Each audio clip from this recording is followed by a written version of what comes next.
બાપાશ્રીની વાતોનું એકીકરણ.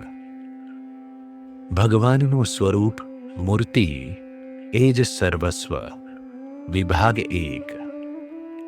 જેમ શાળ ઉપર ફોતરું હોય છે તેણે કરીને દાણા પાકે છે, પછી જેમ ચોખા કાઢી લઈને ફોતરાનો ત્યાગ કરીએ છીએ તેમ સાધને કરીને મૂર્તિ સિદ્ધ કરવી, પછી સાધનને મૂકી દેવા. મૂર્તિ મળ્યા પછી એ સાધન રાખવા નહીં, એક મૂર્તિ જ રાખવી.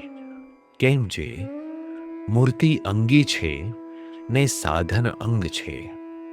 જેમ પંખી અંગી છે ને પાંખો અંગ છે, તેમ કારણ મૂર્તિ તે અંગી કહેવાય અને કાર્ય તે અંગ કહેવાય.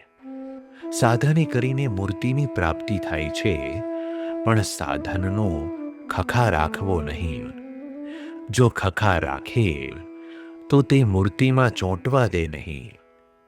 જેમ જળમાં લાકડું નાખીએ તો જળથી બહાર નીકળી જાય, પણ પથ્થર બહાર નીકળે નહીં, તેમ સાધનનો ખખા ન રાખીએ ને એક મૂર્તિ જ રાખીએ તો મૂર્તિથી બહાર નીકળાય નહીં.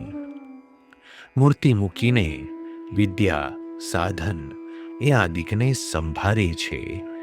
તે હલર વલર એટલે કે ચૂંથાચૂથ કરે છે. ત્યારે મહાપ્રભુજી અને મોટા મુક્ત તે એમ જાણે છે, આ બાળ ક્રિયા મૂર્તિમાં સ્થિર ન થવાય એવા સ્વભાવ કરે છે. પદાર્થ એટલે કે સાધન સામગ્રી પોતે ભેળા કરે અને તેણે કરીને ઉત્સવ સમૈયા કરે ને તેને સંભાળીને રાજી થાય, તે કાર્ય કહેવાય.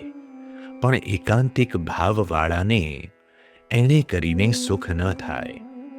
આ વાત જે મૂર્તિમાં રહેતા હોય તેની છે.